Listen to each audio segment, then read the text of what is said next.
What's up, everybody? Happy Friday. Welcome to the Age of Quarantine Friday night edition, right here live on at St. Vitus Bar. I'm your host, Chris Enriquez from Revolver Magazine, and you can follow me at Chris Enriquez Drums. Really exciting episode for me today because I love when I get to chat with old friends. Much like many of the St. Vitus staff, I am from Long Island, and I grew up in the Long Island hardcore scene. You'll notice some music in the background, which is the band From Autumn to Ashes, who, we came up together. We played a lot of cool shows together. We've done some touring together. It was an incestuous scene. It still is 20 years later. And I feel like these guys went really far at that point in time where bands were going from clubs to MTV, to big festivals, big tours. I watched these guys literally before my eyes go from the club setting to the big stage, and I got to experience a little bit of that with them, going on some tours and whatnot, and it was just a lot of fun. I went to college with Fran.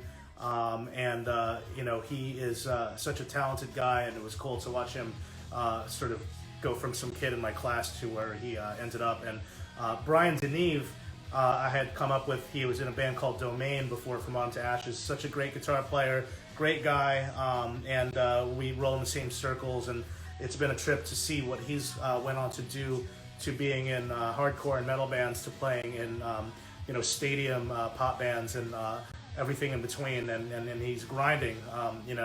It's awesome. So I just can't wait to go through his journey and just sort of like talk about all the insane things that he got to experience throughout his musical career and find out what he's doing today. So if anyone has any questions, they want to chime in and ask anything, please feel free. But without any more bantering from me, I'm just going to get into it and get him on the screen. Let's see where he is at. There he is. Brian, I'm sending you a request. You will end up on the screen with me, my friend. Hello. Hey, man. How are you, man? Good, dude. It's good to see you. It's good to see you. It's really weird that we don't really run into each other very much because I don't think you're very far from me. No, well, you're just in Brooklyn, right? Yeah, I'm in Bed-Stuy.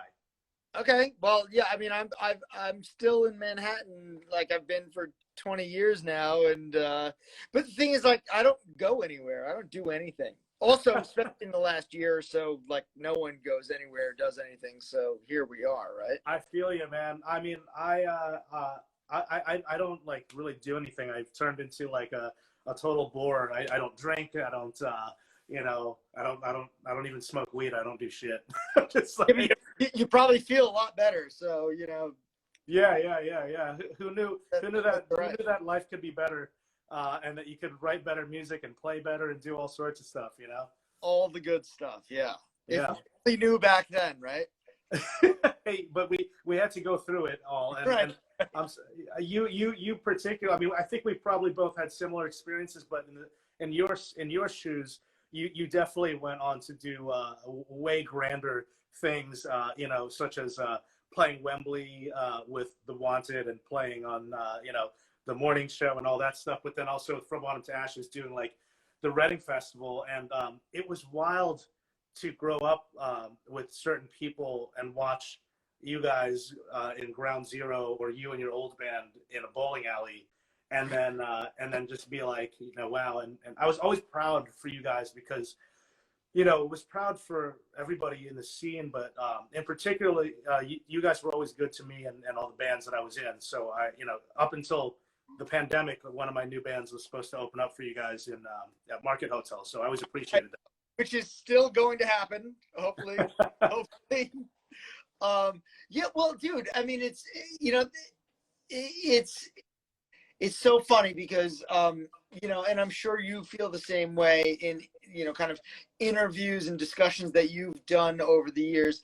That was such a, for lack of a better term, sort of a prolific time in Long Island, sort of independent music. And you guys were such a huge part of it. on the Mighty Princes was a huge part of it. Obviously, you know, and you know, the rest of us were all trying to do the same thing. And everyone actually kind of, looking back now, you know, 20 something years later, kind of, the thing exploded bigger than it should have, really. That could have been anywhere. But for some reason, and probably for some reason because of, I mean, you could really sort of do a sociological sort of kind of expose on it. But there's this sort of pre and then post 9/11 music world in New York, independent music world in New York, where kids like us, well, you know, kids, whatever. We were kids. You know, we were kids. Because we were in our. I was a teenager when I joined on the Might of Princes, and then when I was 23 when the band broke up. So, you know, there you go. You were some kids. Yeah, we were kids. You know what I mean? I was when I did the first From Autumn to Ashes tour, I was still under 21, and I was I was the second oldest in the band. So it's crazy. You know, like, so I actually, so since you and I talked a few weeks ago or a while ago about talking about this right now, I did think about that time, and I do think that there is this weird kind of pre and post 9/11 New York City, Long Island, New Jersey, tri-state area thing where all these things exploded, and I don't necessarily believe that's because we or they were any better than anyone else from anywhere else in the country. I mean, Piebald came out around then; they were pretty sick too, but they were good. Yeah. And you know, there were all these other bands that were so awesome, but I think that there was this sort of specific focus on this very small part of the country or the world, really, at a very specific time, and I think that really did have a lot to do with it, because even though all these bands did sort of exist beforehand, there's this defining moment in history that all of a sudden, oh, well, look at all this stuff going on. Look at this thing that's happening there, this genesis of independent music or hardcore or, you know, indie or whatever, you know. So I do think that that's a you know, at least one way to look at it. Definitely. Actually, you know, and we could go on and on about this, and this actually always goes so quick. Before you know it, you run out of time. So I'm not gonna. I want to get into your life and how you got started with everything. But to add to that, I have a theory that I think that people our age perhaps got to the level, you know, when I say people our age, meaning the people in our scene, and why those bands, Glassjaw, Taking Back Sunday, Brand New, and From Autumn to Ashes, and all those bands blew up the way they did. I think not only was it because there was something interesting going on, but I also think that because of our age, we grew up at a time with MTV playing rock bands and music videos. And when you have to, and you realize this too, now kids after us, it's so weird, right? Because it was lost. You don't see that anymore. It's been gone for I don't know how long, but you don't see music videos anymore. And then the generation before us also, they didn't really have that. So we were kind of that MTV generation.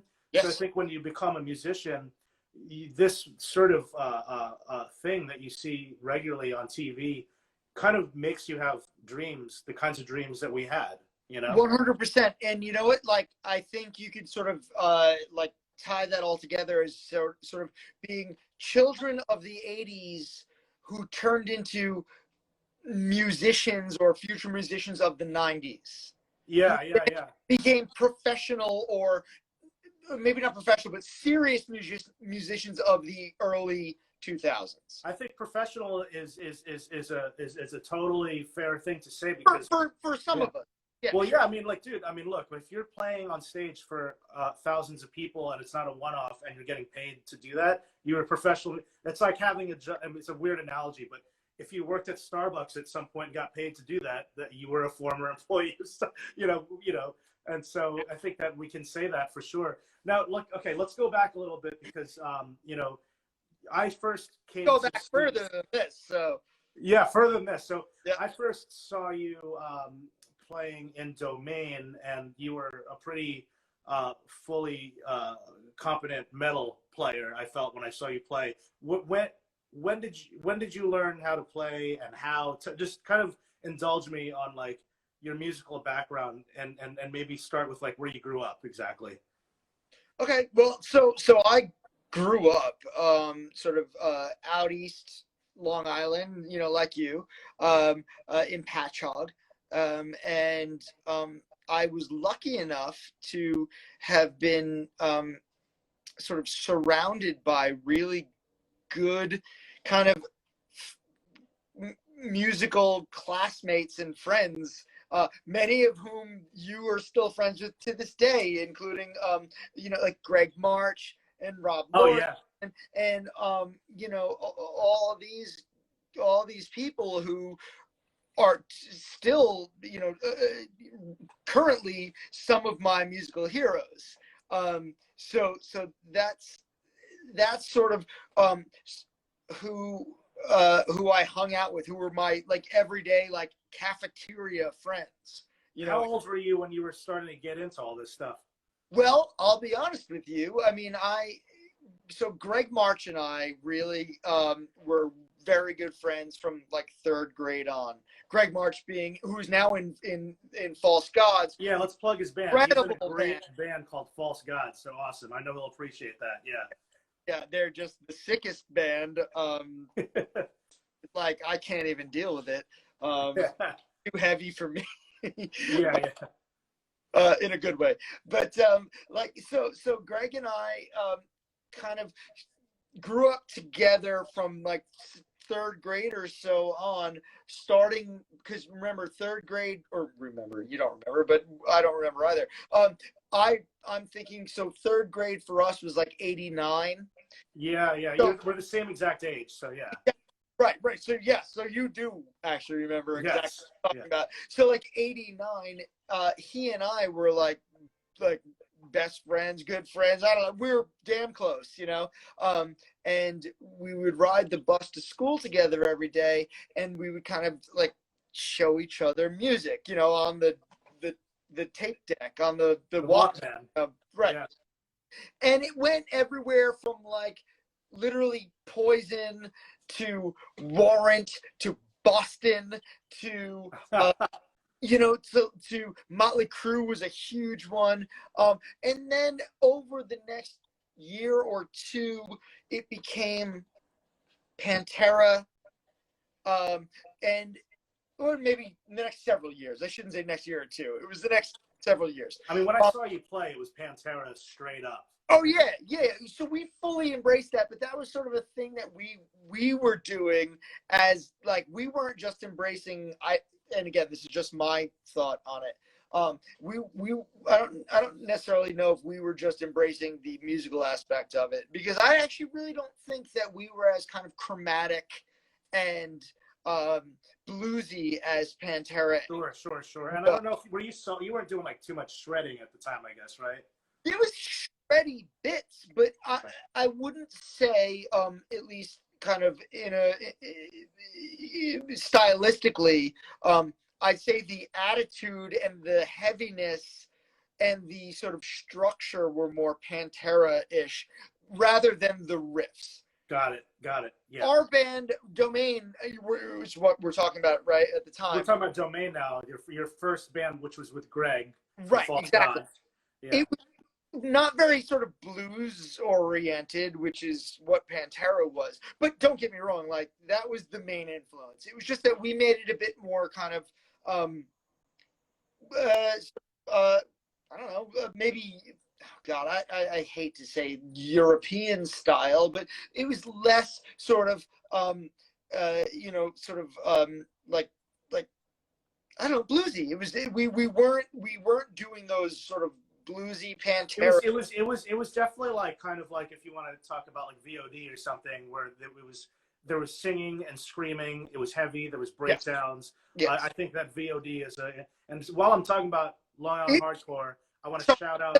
Let me cut you off for a second. Yeah, By the time we met you, it was much more VOD influenced with more shreddy metal stuff than it was Pantera. Got it. Yeah. Came from that for sure, but I'd say there was more of a VOD influence, but we at that point we were tuned to be at the time, and I think there was even some like songs that were in like drop A, and so like we were like at that point we were really trying to be kind of the heaviest band on Long Island, not necessarily the most hardcore band on the Long Island in that sense. Or Domain I thought Domain was a metal band to me. You know? That's what that was the thing. I think we were trying to, and attitude wise, we were sort of even trying to bring that Pantera, that kind of and even that sort of, God, I hate to say it, but that kind of 80s kind of like Motley Crue kind of attitude, you know. But that was polar opposite of On the Might of Princes at the time. And I know that our two bands clashed several times at shows about sort of our appreciations of what the so point funny though. Yeah. But it was never me or you or Greg. No, never at all. No. Because we were all, yeah. We all cared about playing music, and that was it. Yeah. But that was also a really cool thing at the time. Also, was just like we were in a scene that had a community and a lot of people that were very passionate about different sets of beliefs, and I think that that's really awesome. Like, I don't know that everybody came from that, so I think it's great. Those are kids that are like going out of their way to form communities with an audience, and they get to fucking get up on stage and voice their opinions. And you know what? Fucking aggressive music in the places that we were playing at was meant to be confrontational. That was, I'm glad it was. 100%. Yeah. Even at that sort of micro level. We weren't hanging out in libraries. But like the thing is like you know, I don't even know which members of all of our collective bands like disagreed about stuff, because I'm sure they all did, and they actively did. But that wouldn't stop you from jumping on the next show. No, not at all. I mean, it's so funny. There were people there that were going to be into it, and that was like the coolest part about the whole thing. You know, you got. Greg is like, please don't bring that up. He said. Who said that? Greg. He's like, please don't bring that up. Well, actually, that's fine, because I'm going to cut you off because we got to get into From Autumn to Ashes. Okay. Because there's so much to talk about, and like I said, it's like 20 minutes past. So, right. And I want to talk about Heavy Vessel and Wanted. So, I saw From Autumn to Ashes. Like I said, our scenes are so ancestral because I knew you from Domain, and I knew Fran and I went to college together. And one day I found out he was in this band, From Autumn to Ashes, which I saw at Ground Zero, and it was with Steve Salvio, who you had replaced. So you weren't in the band yet. And then next thing you know it, I mean, I kind of saw this happening, but Poison the Well and Sky Came Falling, I felt, in the sort of lineage of, why don't we just call it metalcore? Okay. I think that's fair, you know. Kind of we're kind of leading the pack, so to speak, and then Poison the Well really kind of like took off. And then you guys, talk to me about how you joined the band, and that like the time period at which your band sort of enters this professional like sort of thing, you know. All right. So let me try to let me amend your definition, because metalcore, sure, yes, absolutely, that's the big umbrella. I would say that it was sort of trust kill ferret core. Okay. You know what I'm saying? Because metalcore at the time, there was like Undying and all these other there was a lot of European groups that were doing this sort of thing, but it wasn't the same. Those bands, and there was like this like weird North Carolina scene that had like metalcore, whatever that was. There's They a were lot more of metal weird than shit. hardcore, you know? Yeah, because it could have been like Cave In, Converge. I mean, everything. Yeah. Exactly. And so what I think happened with the Trust Kill Ferret core was more that there was more of a focus on the, for lack of a better term, the accessibility of the music in general, right? It wasn't being just the heaviest band you could be for the sake of being the heaviest band you could be. You know what I mean? Yeah. So the singing parts, or those parts, whatever they, whatever they are, were, I think, made to be a little bit more accessible. Sure. Yeah. Yeah. And I could be wrong. Sky Came Falling might be a little bit of an outlier there, because they were certainly much more screaming than Poison the Well, or from Definitely. Poison the Well to me was like, when I first saw that band, I was like, something different is happening here, for better or for worse. I mean, and I don't mean that in a mean way. I was just like, I just felt like there was something, because I had come from watching Silent Majority and even like Avail or bands like that. And so when I saw, or even you had Quicksand or something like that, and then when I saw that, I was like, oh, this is like about to like turn into something else. Yes. And Poison the Well was like, I don't want to say they were the first to do that thing, because obviously we can go back to VOD, we can go back to all these other bands that did that thing, but Poison the Well, and this is sort of what I'm saying about this group of bands that ended up being signed by Ferret or Trustkill or etc. Right. At that time, is more of the focus was put on those, dare I say, hook parts. Right. There were hooks. There were legit hooks. Straight up, yeah. To that first, not like that the first Trustkill Poison the Well record, The Opposite of December. Right now, even though I haven't heard it in years, and I could in a second tell you exactly where the hooks are and where they're going to be. I'm not saying I'm going to tell you afterwards. You'll know afterwards. No. But I know what you mean, right? Because if you think about like even just like think about a classic hardcore song, right? Like I'm really into that Youth Crew stuff. It's like here's the fast verse, here's the sing along, here's the fast verse, here's the sing along, here's the mosh part, and then and then the song's over, and that's how it goes. Right. Well, it's formulaic in a good way. Right. Let you know what you're listening to. Right. It's got to be weird too. Like if I was in your shoes, I would definitely. I still see kids that are products of that stuff, especially being that I work at a rock magazine like Revolver and various other brands, where I look at like these bands today, and I go to festivals and I see them. I'm like, you had something to do. You had a large part in, whether you're proud of it or not, of like that, of what it became. It's still, there are kids out there dressed the way that you guys were dressed back then with the haircuts, and they're still doing it. And some of them, a lot of them are in their 20s. They're just like the way you were back then. And I know a lot of people that talk to me about From Autumn to Ashes that were like, whoa, like, or any of the bands you grew up with. But so go back to what you were saying though, because I wanted to know how you ended up getting the band on a record label and when that sort of trip started. Okay. So, well, like you said a few minutes ago, I replaced Steve Savio because at the time he had like a good job and just simply wasn't willing to, or probably made the right decision in the long run, but wasn't willing to, to go down this path that's ruined my life and yours and everybody else.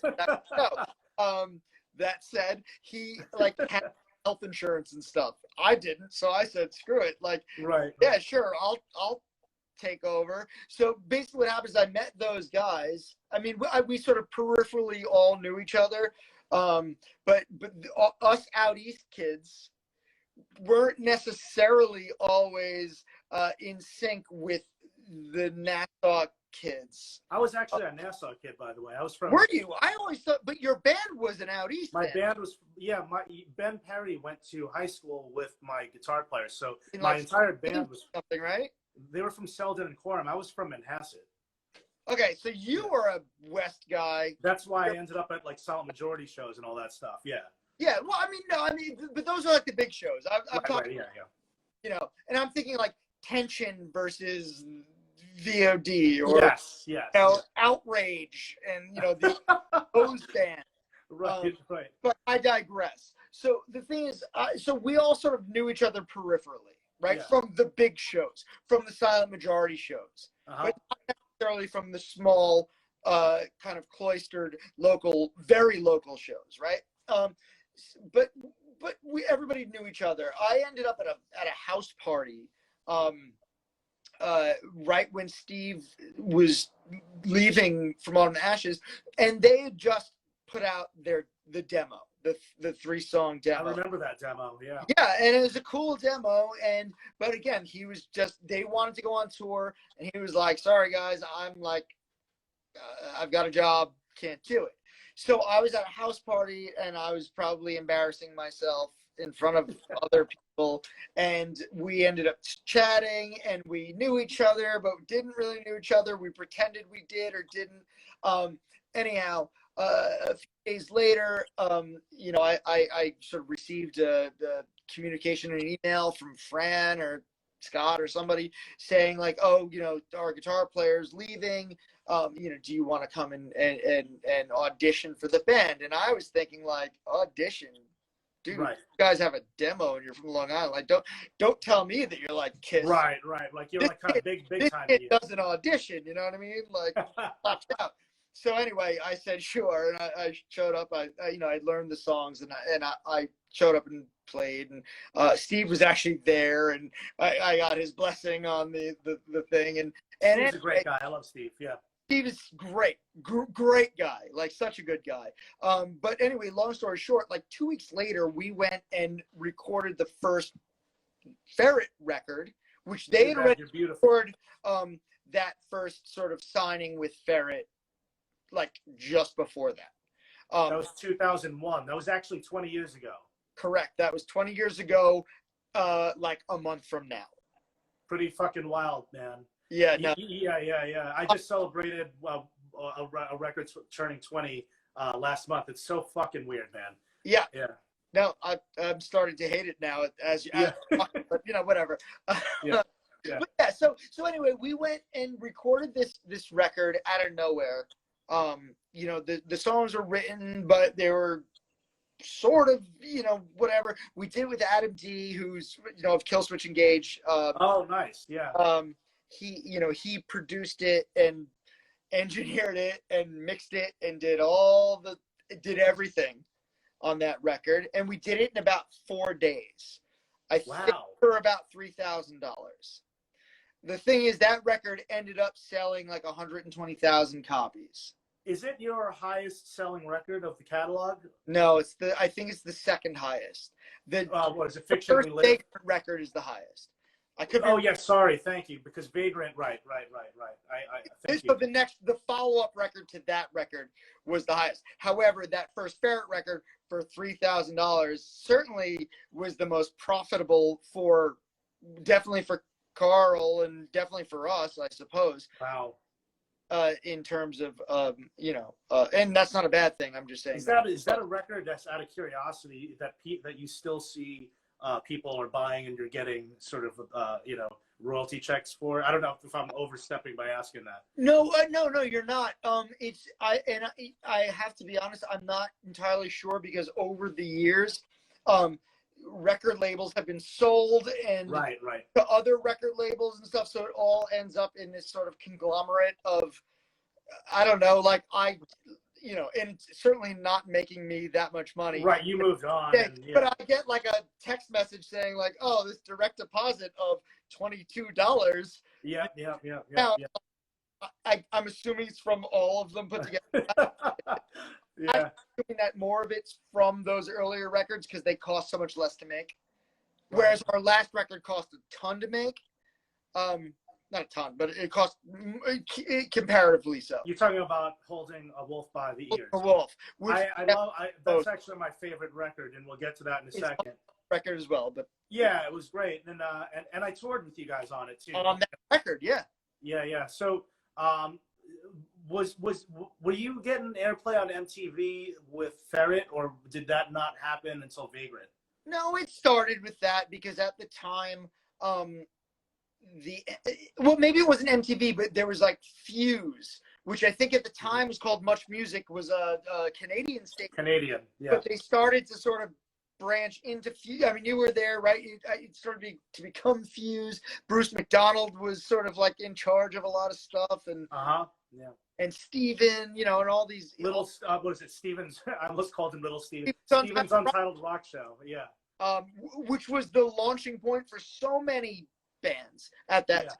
But even before that, I do think that the Ferret stuff was also catching on because Ferret and Trustkiller were like because Carl and Josh were like, and probably still are, like best friends, and they both had these sort of simultaneous record labels.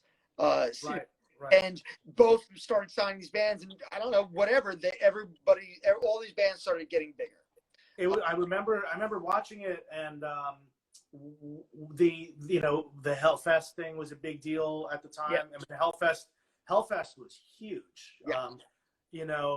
I remember watching you guys play the year that you were on Ferret, and it was just a fucking trip. You know what I'm saying? And I know that's immortalized on YouTube, and it was fun. It's funny talking to people now because I work with kids. And when I say kids, by the way, I'm talking about like about 30-year-olds. Yeah, 30-year-olds and 20-year-olds. I'm like, it's pathetic, but I turned into the old man that goes, yeah. One time I played Hellfest, and Mastodon played, and then the Misfits played, and it's like, and all this and that, and it's same year. Yeah.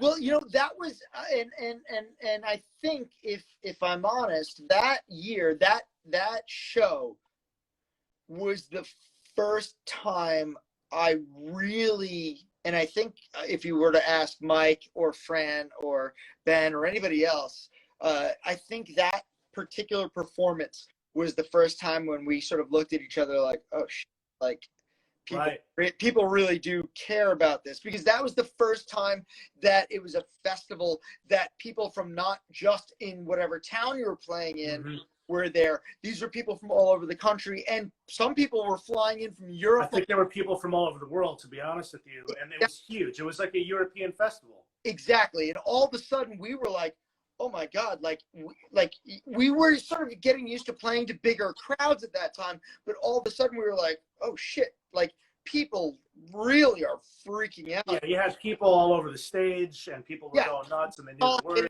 Afterwards, and so did, Matt Dunn. We got over it, but, they were. Well, it was turning into autographs, and it was turning into that kind of thing, which wasn't happening it's not that it wasn't happening. I'm sure that when VOD played, people asked for autographs, but it was turning into like almost and I'm not saying that you guys were like this, but like bands were turning into boy bands. Right. And I think maybe like a more gentle way to say that is that, like, just to take it off the band's responsibility, I think that it was almost that the kids that we grew up with as being this sort of in the hardcore scene, as being this part of the show, part of the set, were now fans. Fans. And that was cool. And we were all sort of, I think, trying to straddle that relationship. And which I guess, like you said, it turned, into maybe not boy bands, but pop bands. Pop bands. I would say pop bands in the sense where, we were all boys, though, so that works. Yeah. And I don't mean that in a no, don't get me wrong. Way, by the way. That's the section of this talk. well, I guess, if you kind of think about alternative press, going from something that at one point in time in the 80s or 90s rather, where you would see like Sonic Youth on the front cover, and you have these like fucking like weird, creepy guys with long hair and girls. Yeah. Now it's you know, a bunch of good-looking guys with tight jeans. It was, you know, it was kind of that was happening, and Right. and I was friends with all of you guys and everybody that was involved with it. In fact, I just did an interview where I talked about that, and I was like, you know, I feel like Thursday, if I had to really think about it, and we both love Tucker, he's our boy. Like, I love those guys. Yeah, hell yeah. I mean, but I think Thursday should get the credit of if we could say VOD and Glassjaw were the first bands from our scene to get signed to big labels. I think that Thursday was the first band to like completely knock the door down and open it for bands like From Autumn to Ashes and Take Back Sunday and everyone else that got big after that. I think they just busted the door open. Yeah, it's interesting. And so then you ended up on Vagrant, which kind of goes along with what I'm saying, because that was a label that had Dashboard Confessional, Alkaline Trio. And I think that you guys ended up in a very next level scenario at that point. You were on MTV. So talk to me about, now you go from Hellfest, but then you're starting to play shows with your heroes. Like you played festivals with Metallica. Yeah. Like, let's talk about that for a second. Yeah. All right. So stepping back from that a little bit, it was for us, well, we were kind of in awe of everything, but it was just this sort of, okay, what's next? You know what I mean? Like, these things were just happening. And that's fine. But so like when it came to Vagrant, what's interesting is that we ended up, so before Vagrant, in between Ferret and Vagrant, we signed on with Corey Brennan, Slipknot's manager. Also Megadeth's manager. Right. Very big deal. Yeah. He was neither of their managers when he became our manager. But he was working at Roadrunner at the time. Right. Carl from Ferret was also working at Roadrunner at the time, and that's how they knew each other. So Carl actually introduced us when we started getting kind of bigger than Carl could not handle, but there was sort of more stuff that was taking him away from his other bands because there was so much attention on us, and I guess on Every Time I Die or whatever. But I think probably we were like maybe 6 months ahead of Every Time I Die in that kind of friendship. I just found a flyer, by the way, of us playing first, Every Time I Die playing second, Most Precious Blood playing third, and From Autumn to Ashes playing last. Garden City, and it was me and Tom Sheehan were like, I think that's the last time From Autumn to Ashes played in a VFW hall. Yeah. Well, there was also like 600 kids there and like 200 outside, and it was weird. It was insane. Yeah. And I digress. Yeah. The show itself, like on paper, was really awesome, but like in reality, everybody had to stop playing every 2 minutes so we could plug it back. I digress. Anyway, so Corey and Carl were friends from Roadrunner because Corey Brennan at the time was the marketing director or something for Roadrunner, and that's how he knew Slipknot, and he broke Slipknot's first record. Right. So Corey's assistant, Irene Richter, who is now like pop writer, LA music guru, who I love to death and I talk to all the time. She, I guess, had her finger on the pulse and liked From Autumn to Ashes. She was living in New York at the time and obviously was Corey's assistant. She dragged him out to the Knitting Factory when we had two nights in a row headlining at the Knitting Factory that had both been like sold out, and they were like the biggest things we'd ever done at the time. I don't know. Sure.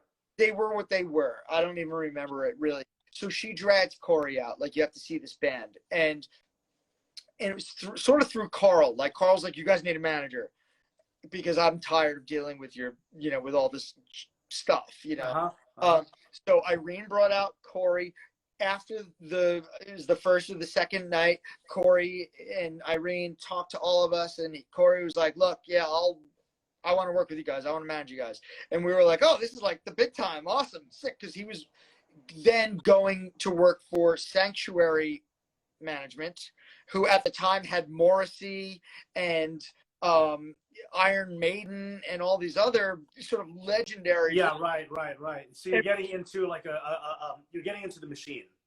We were getting to the machine, but we still didn't have a record label. So Vagrant wasn't the record label yet. Before Vagrant. We were still with Carl on Ferret, but we were all we didn't have like a deal with Carl. It was a handshake deal, and it was for that first record for $3,000.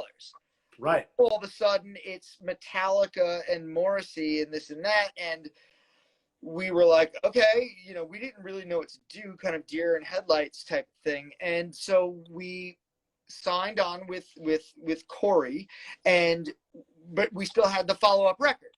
So we went and recorded the follow-up record with Garth Richardson, and Corey, I think, if I remember correctly, sort of fronted the money for the recording. Personally? I believe so. I actually know Corey, by the way, so it's Corey's cool to hear. A wonderful guy, too. Yeah. Such a good dude. Yeah. But I don't know if it was his personal. I don't know where the money came from, but Corey put it up because we didn't have a deal with anybody at the time.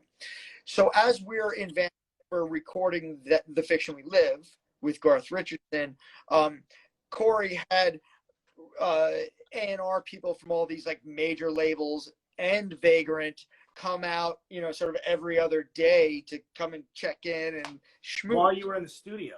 Yeah, to kind of schmooze, literally schmooze. That is so weird. But at the time, I can remember you guys were really, I don't know how you felt, but it seemed like you guys were pretty good at that, or like we were nice. Yeah. I mean, but the idea of like trying to create something in the studio to me while people are coming in is such a foreign idea. So it's interesting.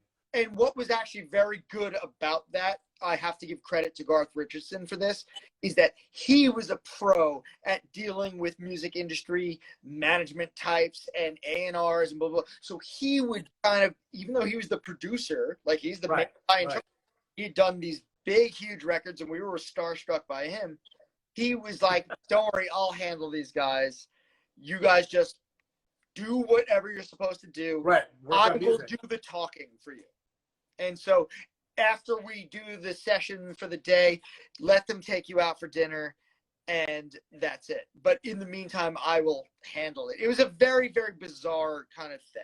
And you guys, at what point did you like end up like even like spending the time writing all this shit? Because it sounds like it was a busy time, We wrote a lot for that in between those two records. We wrote a lot of it sort of on the road, just whatever.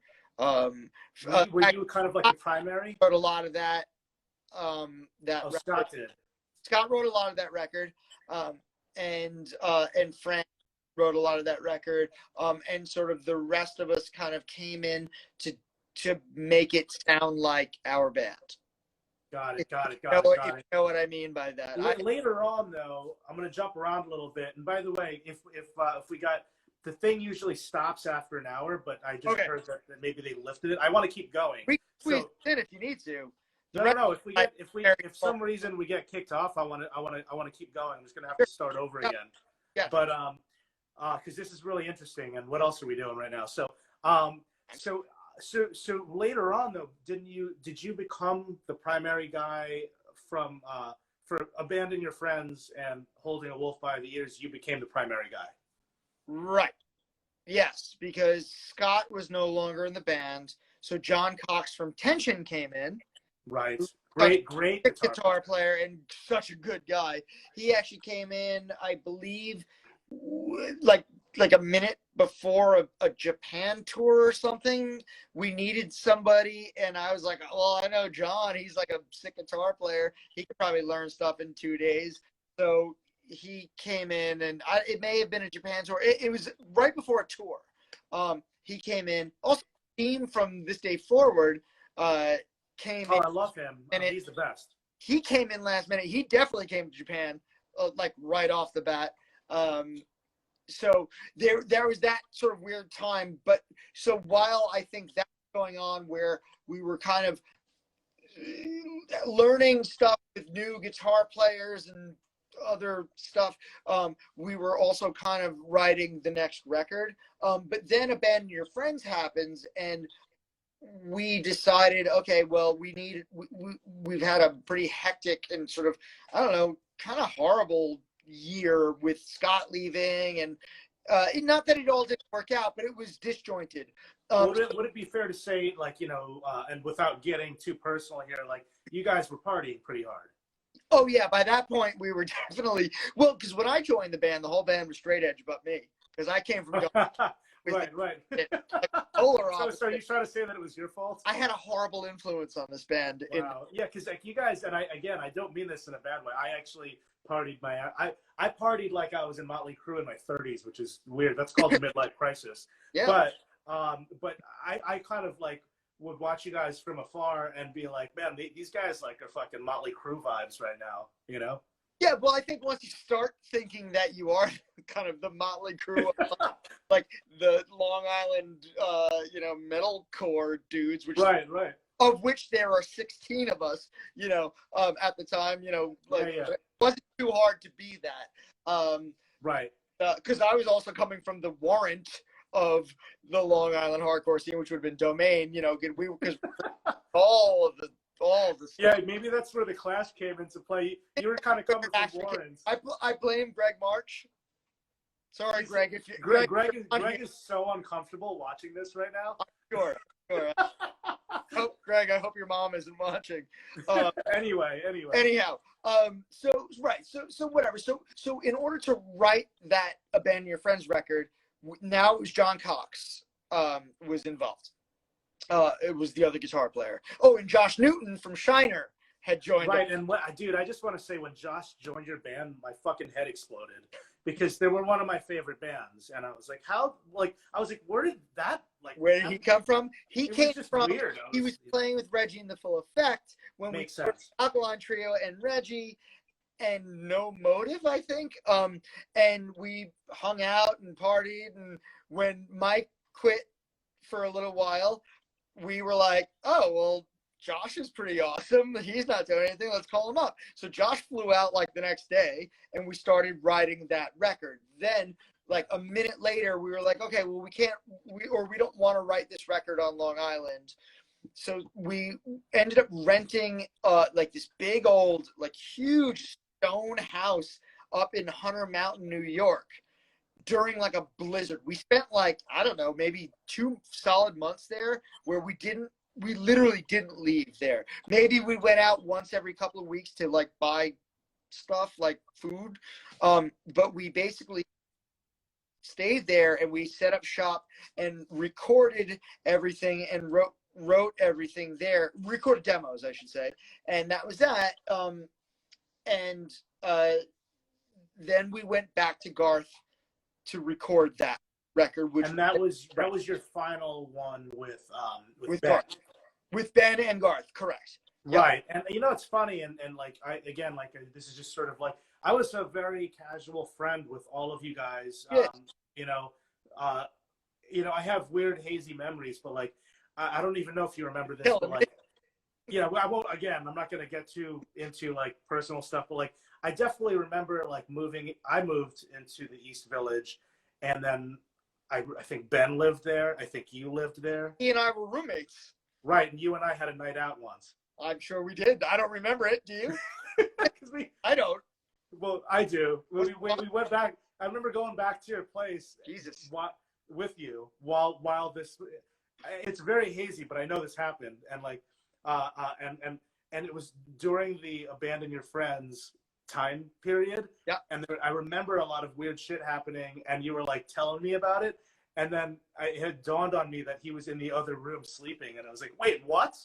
And I was like so fucking weirded out by that. And you're like, yeah, he's in there, Yeah. Oh, yeah. I mean, that was a weird time, and actually, honestly, that was sort of, although some good things came out of it, and I love John Cox, and I love Josh Newton, and I love everybody in that band, and I love Garth and Dean and all the people who worked on it, and I do think that was sort of the tipping point of that band. That was the lowest point. Right.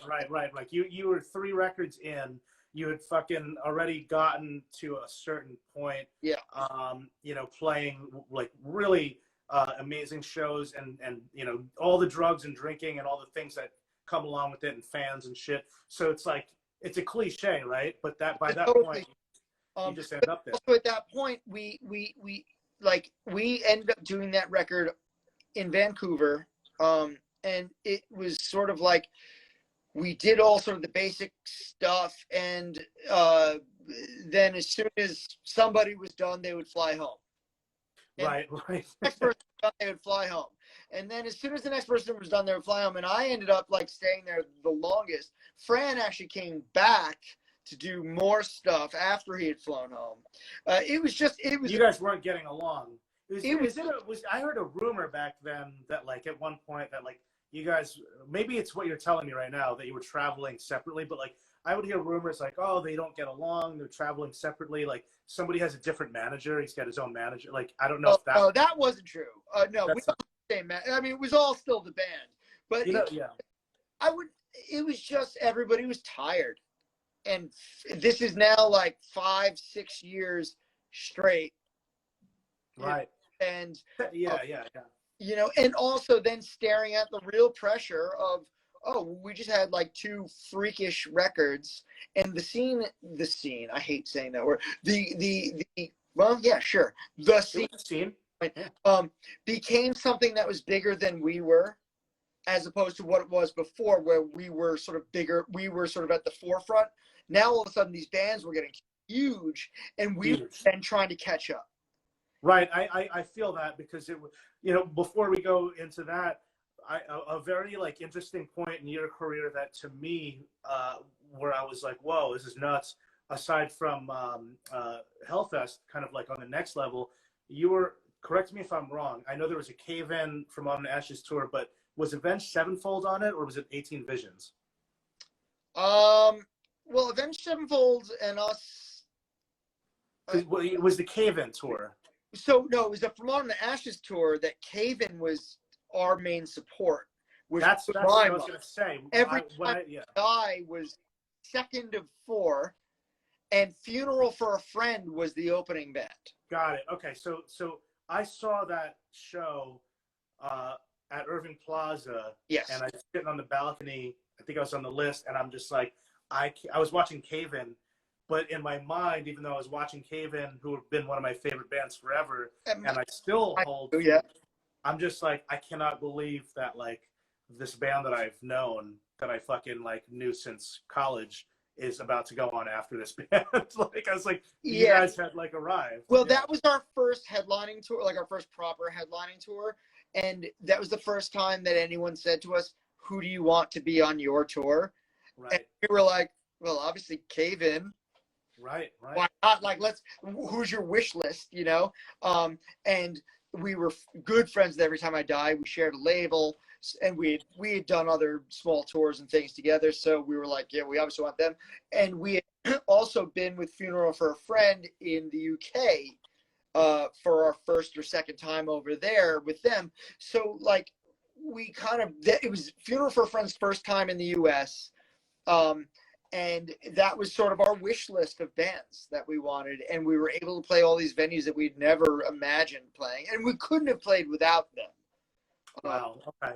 Oh, I got good news. I found out that Instagram allows people to stay on for 4 hours now. It used to be 1 hour. So we can keep going. Not that we're going to do this for 4 hours, but like, I get nervous. All right, let's do it. Okay. We're going for it. We just got started. Cool. So abandon your friends. I kind of had a funny feeling, like I just like foresaw this, and maybe this is why I ended up being somebody that works in the music industry, I guess, because I kind of like overanalyzed a lot of stuff. I was kind of a nerd about music, and I felt that like Fran would take over on vocals. And by the way, I love Ben. He's a great guy and he's a great frontman, so I just don't want this to kind of come off the wrong way, but I just had a funny feeling that at some point this dude was going to take over. So Do you want to talk about that for a second? Well, okay, so that's sort of a product of a certain situation, right? We, after Abandon Your Friends, we did this big festival tour, metal tour that was called Sounds of the Underground, that had Lamb of God, I think, was at sort of their height of popularity, and Guar and all that. You know, we actually had to play after Guar every night. So, so right before they came on, they had to put plastic over all of our back line because they, you know, sprayed all their stuff everywhere. Yeah. I actually still have some of those cabinets with Guar blood on them that I'll never. That's so funny. That I'll still use. But I had one of the guys from Gore on the show that in costume recently. That's amazing. So yeah, it's hilarious. Yeah, I mean, playing after Guar every night was challenging. So we were sort of wedged between Guar and Lamb of God every night. Wow, that's a fucking crazy We were thing. after Guar, right before Lamb of God. It was not a good place for a band that was A, sort of on the brink of like complete meltdown, and B, kind of like the wimpiest of the on the. That's got to be so rough, man. Right. Yeah. We at that time we were much more used to playing with Alkaline Trio and the Get Up Kids and being the heavy band. Right. And then all of a sudden, yeah, we're sandwiched between Guar, Unearth, and Lamb of God. That is so rough. Yeah. You know, whatever. It was fine. But we ended up actually dropping off that tour because it was just, we were just shot. And that it got weird. And we ended up not doing anything for several months. Almost a year, I guess. I actually ended up playing guitar for Reggie and the Full Effect during that time. Right. Along with Josh Newton. And then after that, I don't know how it happened. We decided that, so the first like big, I don't know if it was Bamboozle or it was the first Bamboozle at Giant Stadium. They asked us to play or to like, I don't know if we were headlining like a side stage or something, but it was like a big thing, or, you know, we were like, okay, we'll do it. But John Cox had already left the band at that point. Right. And then you got Rob from Domain. Exactly. So I brought in Rob. I was just kind of like the guitar recruiter. Childhood friend. Who I went to high school with. Right. And who is still in the band now. Great guitar player. Sick guitar player. And great songwriter and all around funny, you know, kind of curmudgeon. So that was his first gig with us, and it was like I think we like headlined that stage or something like that, like the side stage, and we were like, oh shit, like people really actually still care about this band. Right. So like maybe we should give it another try now that like we've got like Rob's here to mix it up. Rob's always full of ideas and energy, and this is still with Ben singing. Ben is still singing. So then we ended up doing Warped Tour that summer, the whole Warped Tour on the Vagrant stage, along with like Saves the Day and whoever else was on it, whoever else was on Vagrant at the time. And that we were kind of like, oh shit, we kind of do like this and people do still care. So on Warped Tour, we started kind of writing riffs and doing things just because, like, well, maybe we'll have a new record. Then after Warped Tour, we went and we decided, all right, we're going to write this new record. We had one more record with Vagrant. We said, all right, we're not going to go with Garth anymore because we're just doing a new thing now. And we went and recorded that with Brian McTernan, who is legendary, right? Holding a wolf by its ears. Yes, exactly. So we went down there, and Ben was sort of roommates with me at the time in New York City, and he was bartending, you know, trying to, you know, make money, you know, do whatever you had to do. And we were writing the record, and so we ended up going down to Brian's studio down in Baltimore, and we started writing, recording down there. And Mike Schleibaum from Darkest Hour, because Rob wasn't officially in the band yet as a guitar player. He was sort of like a live guitar guy, like a live guy. So Mike Schleibaum came in for the pre-production stuff and the writing, and so he and I and Brian McTernan wrote that stuff. Interesting. That record technically being recorded was just Josh Newton, Fran, and me. That's a strong lineup. It's a strong lineup, but the thing is, we were expecting Ben to be there, but Ben got caught up in some other stuff, and it just wasn't the time for him. And when it came down to it, Fran had already demoed all the vocals. We were expecting Ben to come down to record them, but Ben again had things were going on. Things Life happens. Dude, I've been there. We've all been there. Exactly, and so it just wasn't the right time for him. It's not like we were fucking. It's not like we're librarians. You know what I'm saying? Exactly. So no offense to librarians. I'm dating one, but I'm just saying. Yeah, go with that librarian. It's hard to be a librarian. It is. So it just wasn't the right time for Ben, but it was last minute. But the good thing is Fran had already done the vocals or demoed the vocals. So we were like, we had about an hour of panic. Like, what the hell are we going to do? Because it's studio time. Like, time is money. We had studio time. Also, in like 2 weeks afterwards, we had a headlining tour of Australia.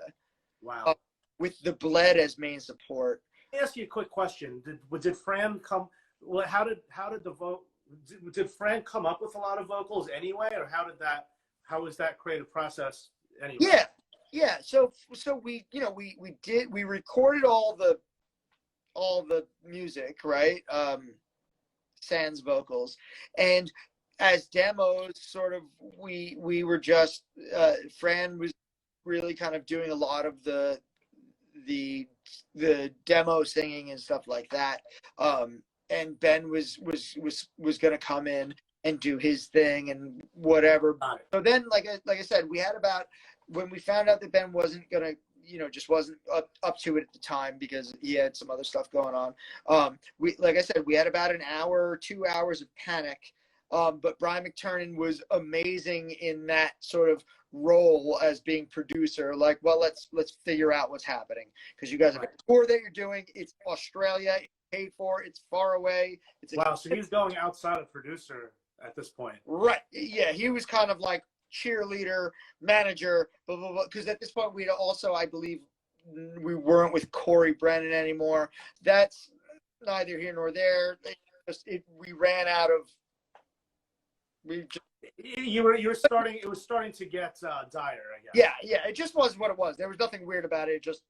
I don't think we even had a manager at that point. Right. Vernon stepped up, and then was like, "All right, well, Fran's already demoed the shit. Like, why doesn't he just do it?" Wow. And we were like, "Well, I guess, yeah, why not? We're all just here." So Fran ended up doing all the main vocals, and I ended up doing all the harmonies on it. So we kind of really all came together, just McTernan and Josh Newton and Fran and I, and that was it. And we were just like, we have to get this record. I really like that record a lot. It was just sort of, I felt like just the music was, something about the music was just there, Yeah, that record was very present and very kind of forward. I think that record has the most energy. I think that record is exactly the way that band should have sounded from day one. Right. And bands can't sound the way that their Swan Song sounds from day one. Otherwise, that wouldn't be the way. Fran really came into his own as a vocalist, and like the lyrics too, I think were all very more mature and all that stuff. And there's an urgency in that record that isn't in the other ones. Right. There's so then you toured that record, and I think music was also kind of changing a little bit at that time. Yep. And I saw it, you saw it, we all kind of saw what was happening around us. Yep. We played some empty shows after that one. Yeah, I mean, I don't know if they were empty. I was with you for a lot of them. I don't remember them being. Yeah, well, empty is a strong word, but we played some less than thrilling shows. After. It's probably the difference of like a couple hundred people versus 1,000 people. Right, I guess at the end of the day, which can be tough. But it feels bad at the time when you're in it. Right. Because you're like, You know, I just made the record that I thought that we should always make. This is exactly how this band should sound. It's all the magazines and everybody were just like, holy shit, this band is back. It's better than the last record, blah, blah, blah. But kids didn't care. Kids had moved on because, first of all, they weren't kids anymore. they right? got older. They got older, and the kids had moved on to bands at that point that were doing other things. Right. It's so funny.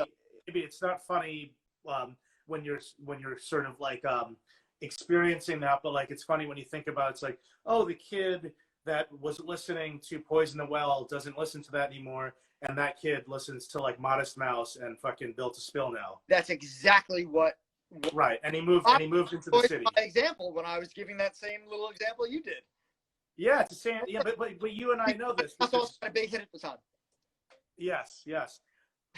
So tell me like what that breaking point was when you kind of, because then we could go into kind of what you ended up doing afterwards. Oh, right. All right. So long story short, it sort of just puttered out. We were kind of like, all right, well, it's more exhausting, even though we love doing it. It's just, why are we slugging this out? Like for what reason? Like we're getting older. We love the music, but there it is. And I'm sure you've experienced it too. Like as much as you love the songs you wrote and that you poured your heart and soul into, when there aren't that many people that are into it, you're kind of like, well, why the hell am I driving all over the country and all over the world to play this for you when you're not showing up? Right. I mean, I can only imagine. I didn't experience the level of success that you did like that. But one thing I can say, is that like, I can't really imagine myself writing the kind of music that I wrote when I was 25 years old. There's that too. You know what I'm saying? It's just different.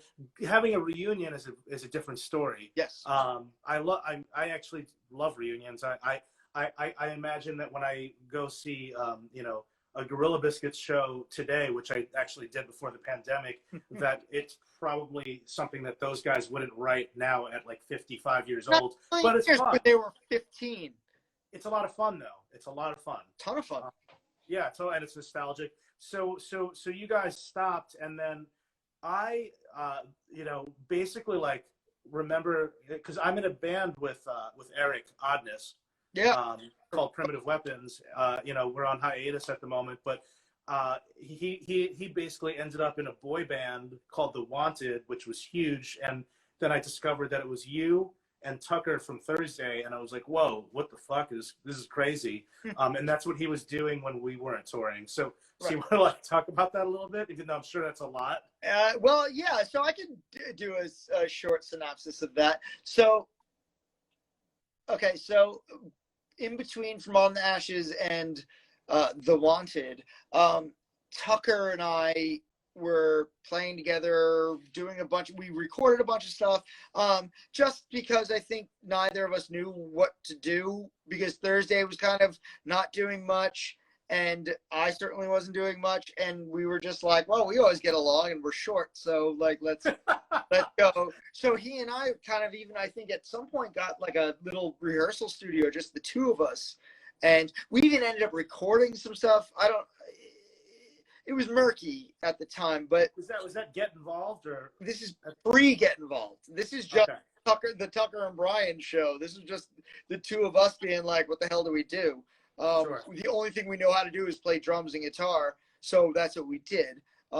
And neither of us had yet committed to getting jobs, so we were just, because for the last 15 years we hadn't had to do that, so we were sort of just like being like, oh God, we're starving, but at the same time, like, we don't know how to do anything else. Right. So like, let's just rent a studio, and at the very least, we don't have to buy food if we sit in there and play music all day. So we did that for a bit, and then through that, obviously, I was always good friends with Todd Weinstock from Glassjaw. And, he sort of, at the same time that I was kind of just exclusively playing, Tucker doing we don't even know what. Todd was playing with Lars from Judge and talking about doing a straight up hardcore band. And Todd and I one day were hanging out or talking or whatever, and he was like, "Oh, you want to be another guitar player in this hardcore band?" And I was like, "Yeah, I'll be in a hardcore band. Why not? Like a youth crew band, like a Right. Sure." And he was like, "Yeah, we don't have a drummer." I was like, "Well, I play with Tucker all the time. He's obviously the only guy." So I texted Tucker, and Tucker's like, "Well, obviously, like, let's do it." So then we were like, "Oh shit, okay, well now we're in this hardcore band." And then we started playing together. We're like, well, this isn't hardcore. Like, let's. Yeah, it was interesting. It was a cool band. It got weirder and weirder and weirder as it went. And we got Derek, He's a great singer. Who's a great singer. And we ended up doing the record or doing the EP with Ross Robinson. So we all went out to LA for a while and did the EP, and I think people liked it. It was just, again, one of those weird times that I don't know. It was cool. I think like all the magazines and stuff liked that record a lot more than kids did. It's a weird thing. I know exactly what you're talking about though, because you've done a lot of different things.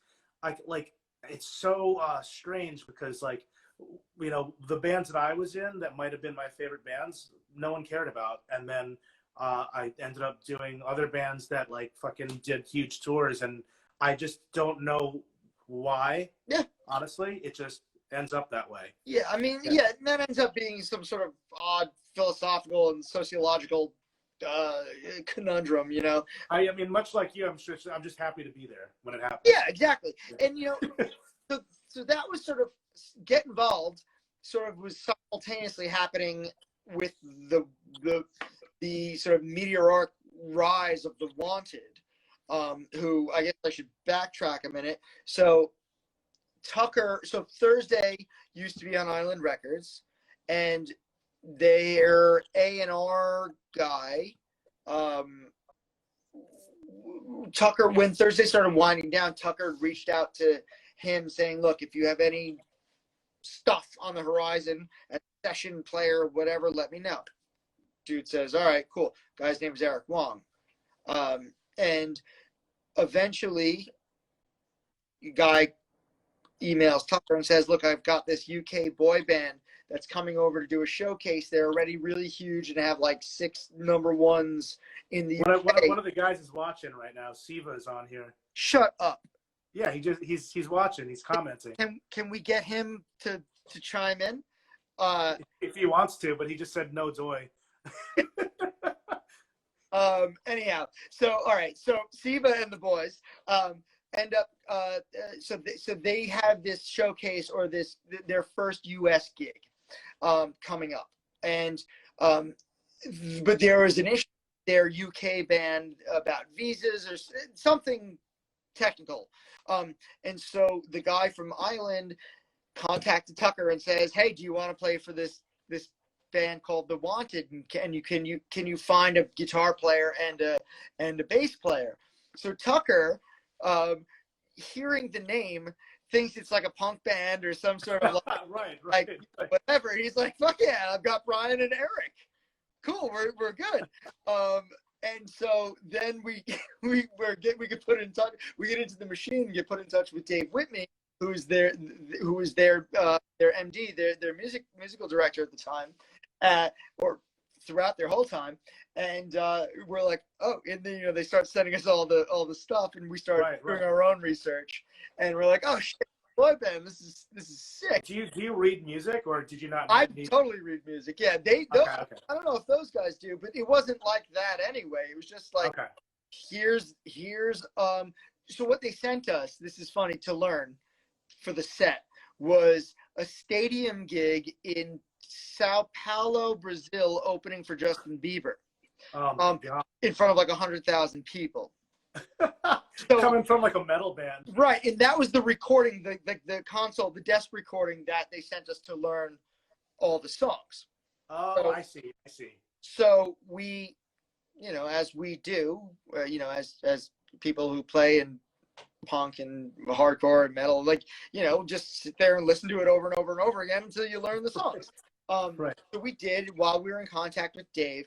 And the thing is, we didn't have much time to learn it. And we only had 3 days to rehearse. So Dave flew over. We set up shop in this little rehearsal studio somewhere in Midtown, like Smash or one of those. I know Smash. It was like one of those spots. And we did it like without in-ears, without anything, without a PA, and without even, you know, anything. It was bare bones. And we just, for like 2 or 3 days, we rehearsed these songs. Then on the 4th day, we showed up to the gig, sound checked, and then as we were sound checking, we finally met these dudes, the boy band. And so they walked in, and we were like, "Hey, nice to meet you." Blah, blah, blah, blah. All right, let's play the first song. And so we did, and I think we maybe played 1 or 2 songs, and Skirty actually guitar teched for the gig. Oh, good old Skirty. Squishy man. Yeah. Right, yeah, exactly. And then that was it. They left to do some press. Craig Bonich actually ended up doing a radio gig with them earlier that day because we were rehearsing. So we needed another guitar player to go play acoustic guitar with them for some radio or thing. That is so funny. So Bonich went. Bonich, I think, showed up without shoes on or something weird like that. But it went fine. And then, so we met them for like 20 minutes. We ended up playing a full gig with them that night, and it was good. Then we went out and partied with them later that night. Right. And after that, they had an arena tour, their first headline arena tour booked like 2 weeks later back in the UK. And we were like, okay, you know, well, cool. That was really fun.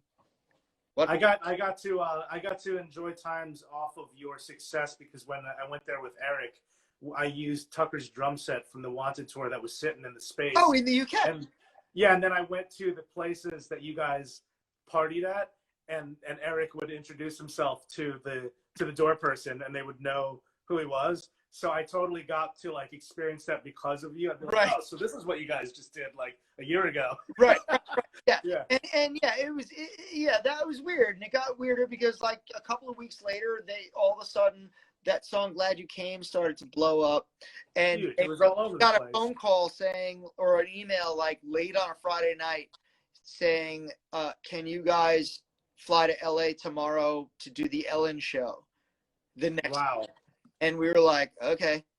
So we did, and we ended up seeing all the dudes again and sort of became better friends. And then they went off and they did, nope, I'm wrong.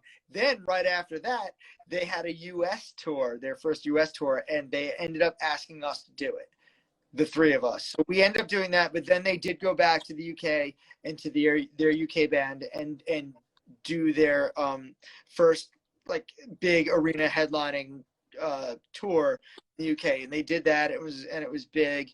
And then after that, though, "Glad You Came" started to really become a big song in the US and the rest of the world. And so what ended up happening, they ended up having they were much busier in the US and elsewhere than they were in the UK. So we ended up having to do most of the stuff. So they ended up having sort of 2 bands, like a US band and a UK band. That is crazy. And eventually, because they were so busy here with all the Ryan Seacrests and blah, blah, blah, blah, and David Lettermans and whatever there was, and Malaysia and the Philippines and blah, blah, blah, blah, that we were doing, they finally, management said to them, like, look, you guys have to choose. Like, you can't have 2 bands. You can't keep one group of people hanging on. It's their livelihood. Wait a second. So let me ask you, was it like some of the guys in one place and some of the guys in another place? No. It was the UK band and the US band. The only person. Oh, you're talking about the backing band. Yes. I'm sorry. Yes, the backing band. I was starting. Yes, I understand. No, not the boys. The boys were the boys. There was 5. Yeah. I thought they were like splitting them up or something. No. I'm talking about the backing band. Yeah. So there was the US band, which was Eric, Tucker, and me.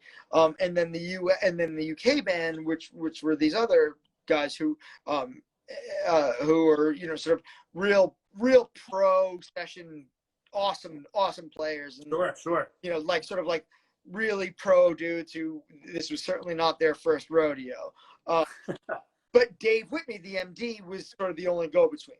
So he right. did us. Eventually, we ended up being in Manila doing their like a Southeast Asian tour or something like that, and somebody had said to them, like, look, you guys have to choose a band. Like, you can't keep hanging on to both. Right. They decided to choose the US band, us, which is nuts, because how many years did you do it could for? play as well as they could. Yeah. Well, you got along really well. I think we hung out. We were just friends. And don't get me wrong, we had a different sound. Like, they are such a good band. They were an amazing band, but they sounded exactly like the record. We sounded like the record, but if Pantera was playing. Well, right. You were a rock band, and exactly. So wait. So I was in a band with Eric almost the entire time, but I can't remember. It felt like you were doing it for a couple of years. How many years did you do that? 4 years, 3 or 4 years. That's like almost as long as, well, it's like almost as long as you did from Mud and Ashes. Yeah, it was a long. That's insane. Yeah, we did it for a long time. That's wild. And then that I think three years, I'd say. Okay. Did that open up doors for you as a professional musician to do other things? Yeah. Well, I ended up playing guitar for a couple of other, at least doing acoustic like promo stuff for a couple of other UK pop singers. I played with Rita Ora. I played with Ella Henderson. And I'm assuming somebody else, but I can't think of right now. No, it's cool. It's awesome. Yeah. And obviously, Tucker went on and started, I think he ended up doing like Yellow Card or something after that. But then Thursday came back, and, there's that. So, and then Eric opened bars and yeah, everyone's live toward the end of that. Yeah. Yeah. So I know you're in a band called Heavy Vessel now. Yes. And that band is awesome. And Tucker. With Tucker and Eric. Yeah. And your lead singer, what is it? Noel? What is his name again? Wait, what? Who's the lead singer of Heavy Vessel? Holy shit! What's his name? Why am I drawing a blank? We haven't played in several years. That is so bad. Fine, because it's my name. I was like, what the hell am I talking about? Yes. I was thinking of another band. Sorry, yes, Brian. Yes. Oh man, I'm so embarrassed that I had to ask, because we run into each other. Awesome. He was actually in a bunch of bands back in the day too that I played with, that are just sort of escaping me. But he also came from that scene. That's there though, because he was friends with all the Boys That's Fire dudes. Yes, totally. He's awesome. Brian, I'm sorry that we just had to kind of scramble. I was like on another level. We're all so old, and we've been on the internet for over an hour, so forgive us, Brian. But that is your current band right now. People could check that out at heavyvesselband.com, and you guys have stuff on Spotify and streaming and all that. What else are you doing that you might want people to know about that we haven't touched on? Well, I mean, I still do a bunch of pop music things. I've kind of, well, actually, From Autumn to Ashes has a bunch of sort of these postponed, sold out gigs from 2 years ago now. Yeah, I know. A year ago, with the COVID thing. So, but From Autumn to Ashes is also writing new music. Oh, wow. That's like awesome. 3 new songs that are ferocious and kind of exactly what we want them to be, and heavy. And also there's we're scheduled to do Furnace Fest whenever that happens, and we can you talk about the lineup of the band? The lineup of the band is going to be the most recent, the last lineup, which is the lineup they toured with. So Rob, Jeff, Mike, Fran, and me. Very cool. That's awesome. That's Mike from the original lineup. Yeah. And, so Mike, and Jeff Gretz. In his return to. Yeah. And Jeff Gretz is an amazing player, and this is going to be his first time on an album. This will be his first time. Yeah. I mean, we're not talking albums. we're probably just going to record a few things here and there and toss them out. Like, I don't think there's any talk about doing an album. It's going to be his first time on on recording with you. Yeah, that's Yep. cool. I mean, because now But it's he's like he's such a sick drummer. So Jeff, for those of you who don't know, is from Zayo, and many other.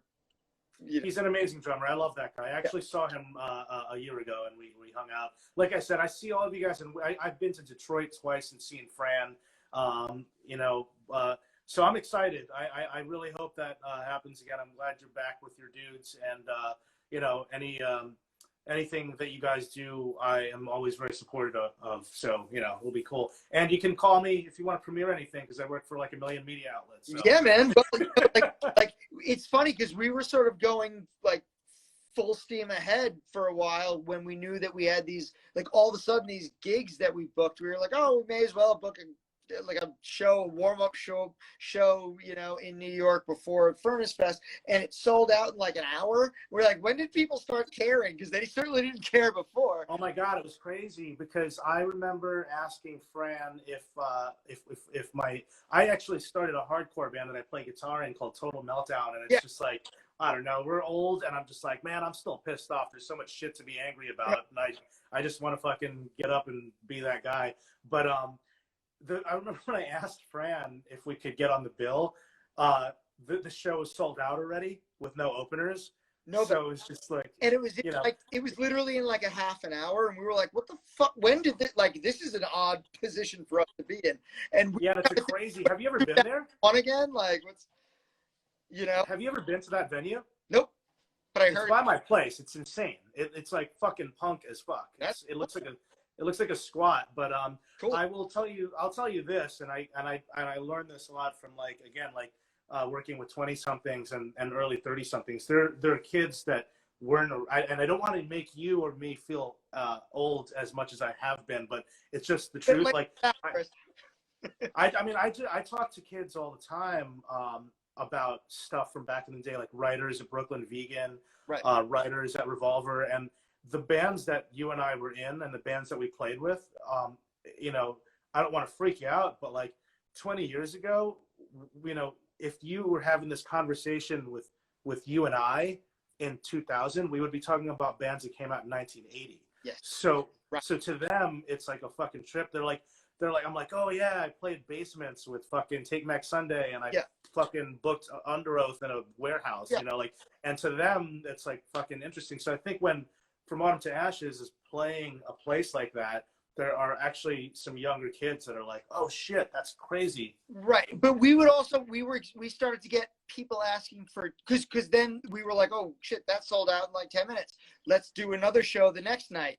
Let's do it on Long Island. So then we did we announced the Long Island thing, and that sold out in like a day too. And we were like, what the fuck's going on? Like, that's awesome. Was that Amityville Music Hall, right? Yeah.